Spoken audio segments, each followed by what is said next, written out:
පසුගිය ඔක්තෝබර් 2 වෙනි දින ස්වීඩනයේ කැරොලින්ස්කා ආයතනයේ නොබෙල් ත්‍යාග කමිටුව මෙවර කායික විද්‍යාව හෝ වෛද්‍ය විද්‍යාව පිළිබඳ නොබෙල් ත්‍යාගය සඳහා 68 වියති හංගේරියානු ඇමරිකානු ජෛව රසායන විද්‍යාඥවරියක් වන කැතරින් කැරිකෝ සහ 64 වියති ඇමරිකානු වෛද්‍ය හා ප්‍රතිශක්තිවේද විද්‍යාඥ ඩ්‍රූ වයිස්මාන් වෙත පිරිනැමෙන බව නිවේදනය කළා.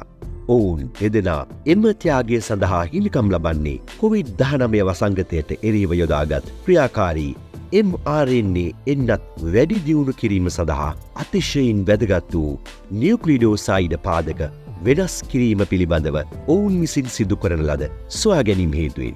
ඉතින් අද අපේ කතාබහ සිදු වෙන්නේ මේ සම්බන්ධයෙන්.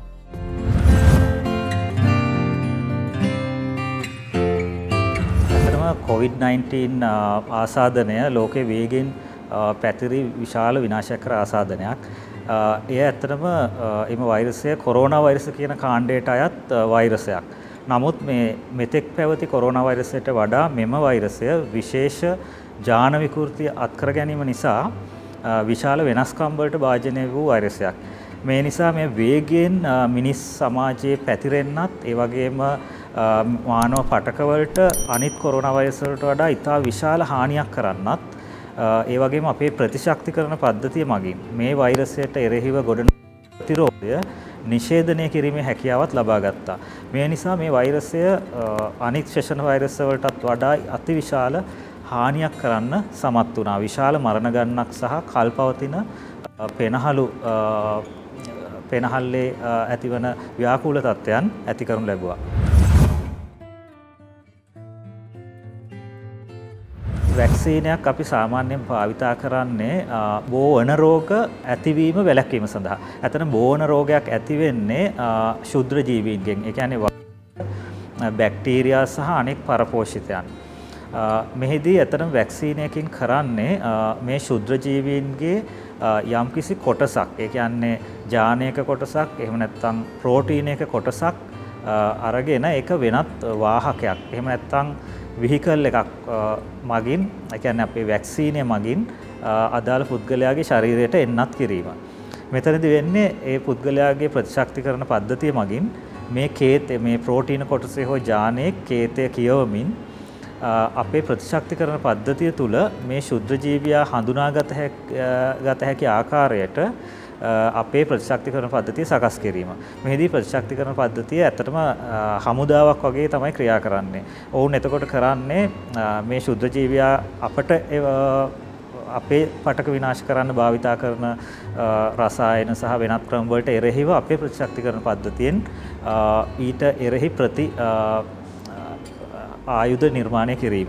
මේකෙන් ඇත්තටම ශුද්ධ ජීවියා ශරීරයට ඇතුළු වහාම මතු අවස්ථාවකදී ඒ ශුද්ධ ජීවියා ශරීරයේ ස්ථාපනය වෙන්න කලින් ඉවත් කරලා දාන්න පුළුවන්.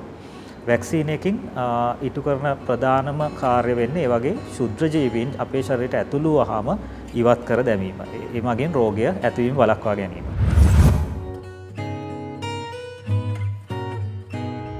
mRNA අණුවක් කියලා කියන්නේ ඇත්තටම අපේ ජානවල කේතය ප්‍රෝටීන වලට පිටපත් කිරීමේදී ක්‍රියා කරන අතරමැදි අච්චුවක් වගේ අණුවක්. එතකොට mRNA අපිට වෛරස තුල වගේම අනිත් ජීවි සෛල තුල දැක ගන්න පුළුවන්. මෙතනදී mRNA තාක්ෂණය තුලදී කරන්නේ මේ mRNA අණු බාහිරේ නිපදවීම. ඒ කියන්නේ විද්‍යාගාර තත්ත්ව තුල නිපදවීම.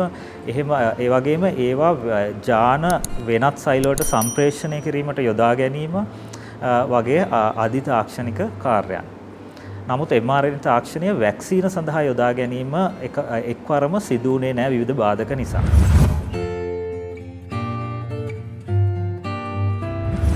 ඔව් ඇත්තටම mRNA අණු කියන්නේ ටිකක් අස්ථායි අණු වර්ගයක්. දැන් මේ නිසා මේවා සාමාන්‍ය DNA එහෙම නැත්නම් අජීවී සෛල එහෙමත් නැත්නම් ප්‍රෝටීන මෙන් වැක්සීනයක් කරහා අනිත් ජීවීන් තුළට ඇතුළත් කිරීම තරමක් අපහසු වුණා.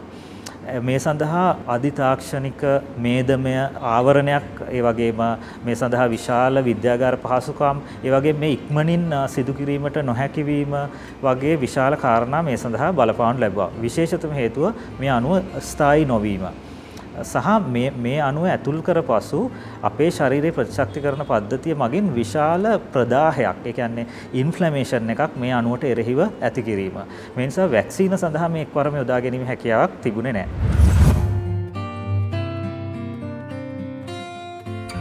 ඔව් ඇත්තටම කැටලින් සහ ඩ්‍රූ වයිස්මන් කියන විද්‍යාඥයෝ දෙන්න mRNA අණු ගැන පරීක්ෂණ පටන් ගන්නේ 2005 තරම් අතීතයේදී.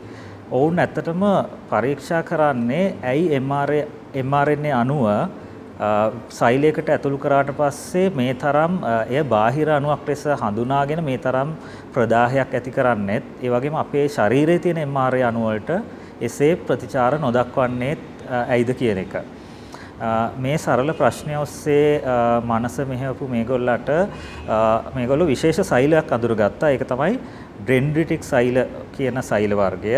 මේක ඇත්තටම හරියටම ඔත්තුකාරයක් වගේ. ඒ කියන්නේ අපේ ප්‍රතිශක්තිකරණ පද්ධතියට බාහිරින් එන ශුද්ධ ජීවීන් සහ අභ්‍යන්තරයේ අපේ සෛලවල තියෙන සෛල වෙන් කරලා හඳුනාගෙන මේ බාහිරයෙන් එන අනතුරු අපේ ප්‍රතිශක්තිකරණ පද්ධතියට දැනුම් දෙන්නේ මේ ඩෙන්ඩ්‍රිටික් සෛල.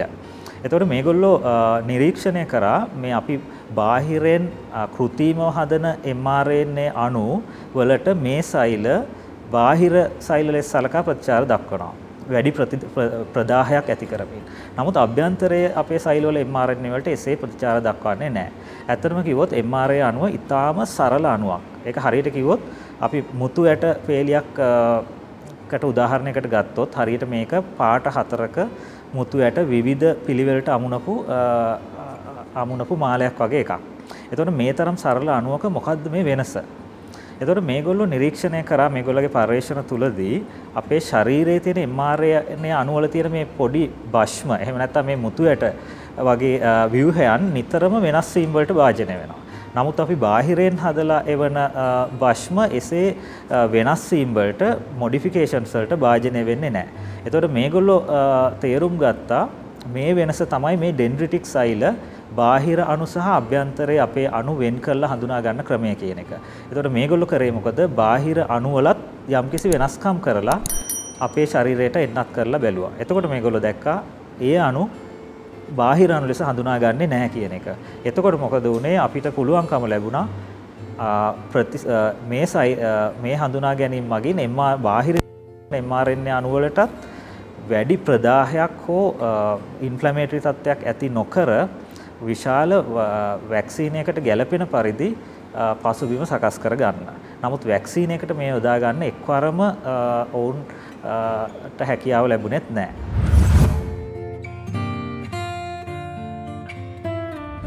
ඇත්තටම අපි සාමාන්‍ය වැක්සීන් එකකදී දැන් කොවිඩ් වගේ විවේගයෙන් පැතිරෙන ආසාදනයකදී වැක්සීන විශාල ප්‍රමාණයක් කුඩා කාලයකින් අඩු යෙදමකින් නිපදවීම විශාල බාධකයක් වුණා. සාමාන්‍යයෙන් දැන් මෙතෙක් භාවිතා කළ සාමාන්‍ය වැක්සීන වර්ගවලට සෙල් කල්චර්ස් එහෙම නැත්නම් සෛල බාහිරේ වර්ධනය කරන මාධ්‍යයන් සඳහා විශාල වියදමක් අවශ්‍ය වුණා. ඒ වගේම මේ සඳහා කාලයක් ගත වුණා. නමුත් මේ mRNA තාක්ෂණය යොදා ගැනීම මගින් මේ බාධකය ජය ගන්න පුළුවන් වුණා. ඒකෙන් කාලය විශාල ලෙස අඩු කර ගන්න පුළුවන් වුණා. ඒ වගේම මේ mRNA අණුව එන්නත් කිරීම මගින් වැඩි ප්‍රතිදේහ ප්‍රමාණයක්. ඒ කියන්නේ මේ වෛරසයට එරෙහි ආයුධය වැඩිපුර මුවහත් කරලා වැඩි ප්‍රමාණයකින් වැඩි ත්‍රිවතාවයකින් නිපදවීමේ හැකියාව ලැබුණා. මේ කෙටි කාලයකින් විශාල වැක්සින් ප්‍රමාණයක් නිපදවීමට හැකියවීම මේ කොවිඩ් ආසාදනය ඉක්මනින් පාලනය කිරීමට විශාල හේතුවක් වුණා. අනිත් වැක්සීන වර්ගත් සමග කොවිඩ් වැක්සීන බිලියන 13ක් පමණ අපේ මිනිස්සුන්ට ලබා දීම මගින් යම්කිසි threshold එකකට පහළට කොවිඩ් ආසාදන රෝගීන් සංඛ්‍යාව ගෙනීමට හැකියවීම මගින් තමයි අපට කොවිඩ් පැතිරීම පාලනය කරගන්න ඇත්තටම පුළුවන්කම ලැබුණේ. එතකොට මේ වැක්සීන් එක ඒ සඳහා ලොකු දායකත්වයක් ලබා දුන්නා.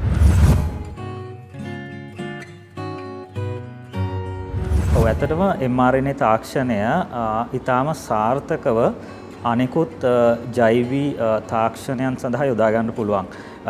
එකක් ගත්තොත් මෙවැනි වේගයෙන් පැතිරෙන ආසාදනයක් අනාගතයේ පැමිණියොත් ඒ ආසාදනය මෙතරම් පැතිරීමට කලින් අපිට ඉක්මනටම කෙටි කාලයකින් වැක්සීන විශාල ප්‍රමාණයක් නිපදවලා ඒ අදාළ රෝගීන්ට ලබා දීමෙන් එය වසංගතයක් දක්වා පැතිරීම වළක්වා ගන්න පුළුවන්. අනිත් යොදා ගැනීම පිළිකා මර්ධනයට වැක්සීන යොදා ගැනීමේ හැකියාව පවතිනවා. එතකොට සමහර පිළිකා වර්ග වලට mRNA තාක්ෂණය යොදා ගැනීම මගින් අදාළ පිළිකා සෛල ටාගට් කරලා එහෙම නැත්නම් ඉලක්ක කරලා වැක්සීන නිපදවීමේ හැකියාව තියෙනවා.